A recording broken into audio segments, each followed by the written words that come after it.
So I'm going to talk about Moby Dick. This is a book I got for free from an estate sale. They're giving it away. And also my bookmark is a picture of my sister and I at Restaurant Week. And anytime I read, I think of her. So how I pick my categories for the books I read, I pick a category for the year, and this year was autobiographies, but also I always read a classic book in between those.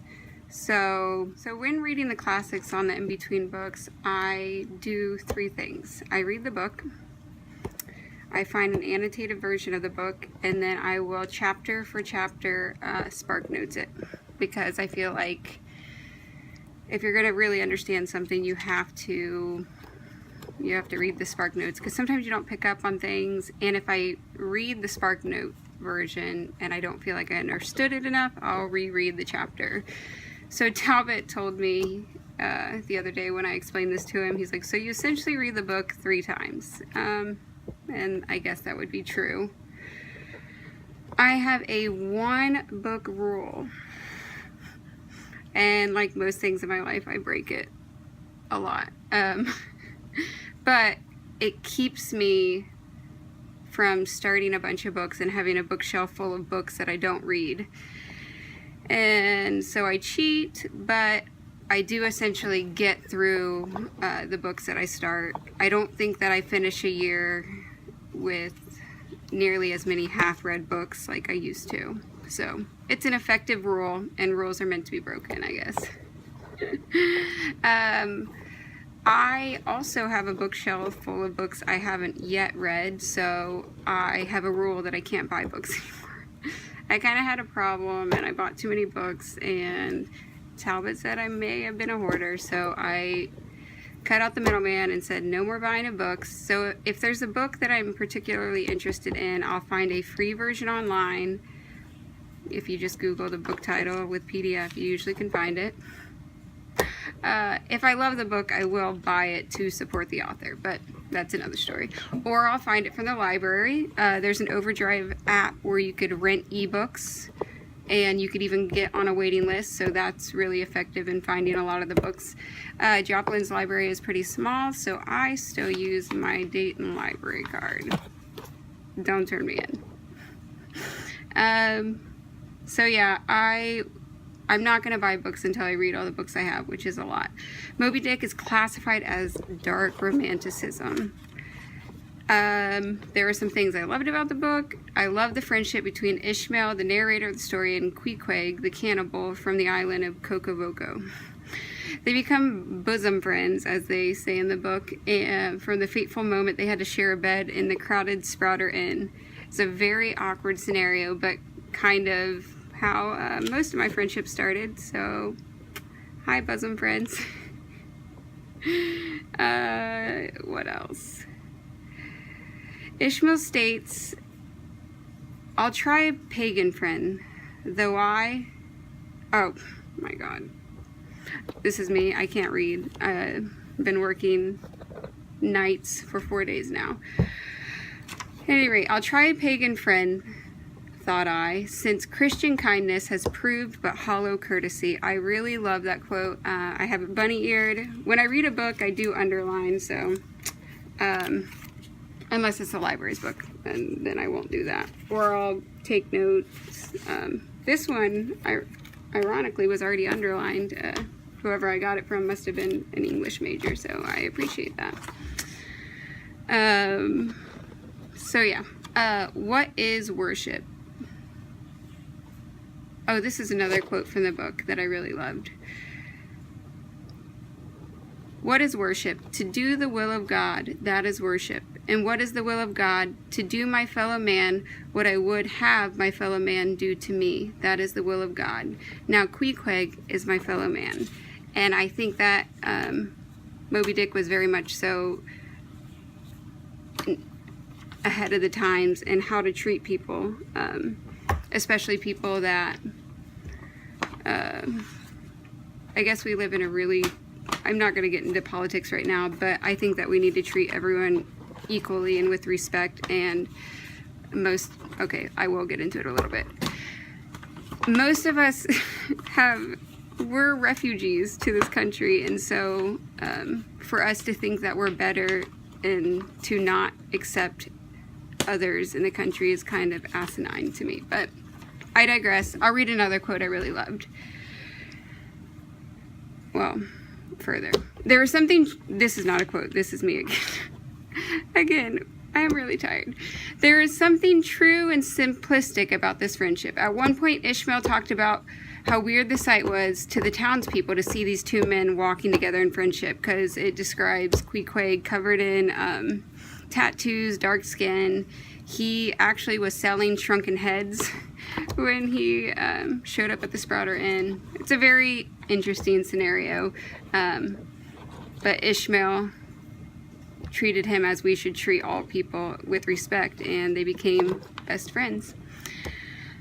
Queequeg was always quick to act, and twice saved a man who fell overboard while the other people just watched.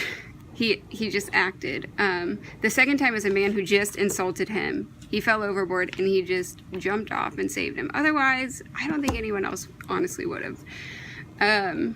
He paid no regard to the opinions of others and merely did what needed to be done. I think there needs to be a little more of that in our life. I love the explanation of Jonah given by Father Maple, who summarized the book as this. This is a quote from the book. It is the story of sin, hard-heartedness, suddenly awakened fears, the swift punishment, repentance, prayers, and finally the deliverance of joy of Jonah. So this is really foreshadowing of things to come. It's a huge spoiler alert. I felt like that was pretty obvious, but also it was reiterated in the Spark Notes if I had missed it. He then delivers the most in-depth, extra-biblical explanation of Jonah.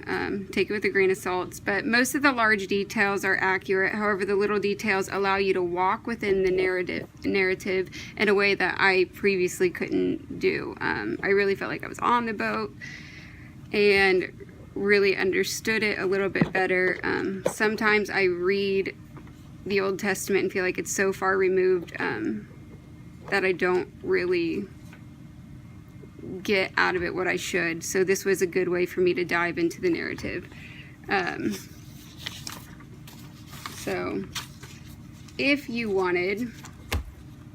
only read anything, I love that chapter and would suggest it. It's chapter 9. It's entitled The Sermon, and it really added a lot. And actually, when I was reading this, someone was teaching a sermon series on Jonah, so it was really great.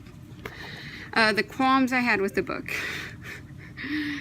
are the fact it starts strong and it ends strong. The middle is just a big mess. Way too much detail. The author was great about detail, but my father-in-law, who's an engineer, said this quote about people, engineers in particular, that they would dig a subject up and then they'd bury it, then they'd dig it up again and bury it 3 more times. I really felt like that happened a lot in the book. I appreciate the chapters that were big picture cetology, which is the study of whales. I think that 40 to 50 of the chapters going into details about the tail, the head, or anything of the whale, just really overkill. Given it was written in a time where maybe those details were more appreciated, now we live in a buy now, get now culture. So I just really wanted the big picture. I've suffered through it and cheated a lot on my one book rule. So I really would love nothing else than the strong beginning and ending of the book to be combined, cutting out the middle. The end of the book is excellent. I won't give it away. I think that it's pretty obvious what happens. But I give the book a 3 out of 5 stars. I've never given a book a 5 out of 5 stars. I guess this is where someone would comment and say, what about the Bible? You know, Jesus juke. I consider that a different kind of text. I would not suggest this to someone who doesn't love reading. It will be better suited to them as a paperweight, and it will end up as a paperweight. If you love reading, if you love the classics, it's kind of a staple. It's a must-read. But I really feel like Ron Swanson says it best about his summary of Moby Dick. He says, "I hate metaphors. That's why my favorite book is Moby Dick. No frou-frou symbolism, just good, simple tale about a man who hates an animal." So that summarizes how I feel about the book. I hope you enjoyed my first book review. I'm currently reading this book, which I did text a friend and say this could be my first 5 out of 5 book. I love this. It's a, I guess you'd classify it as a historic nonfiction. I don't know, but so it's Empire of the Summer Moon, and it's about the Comanche Indians and the westward expansion of the United States. So it's amazing. It's very brutal and terrible and wonderful. All right. Bye.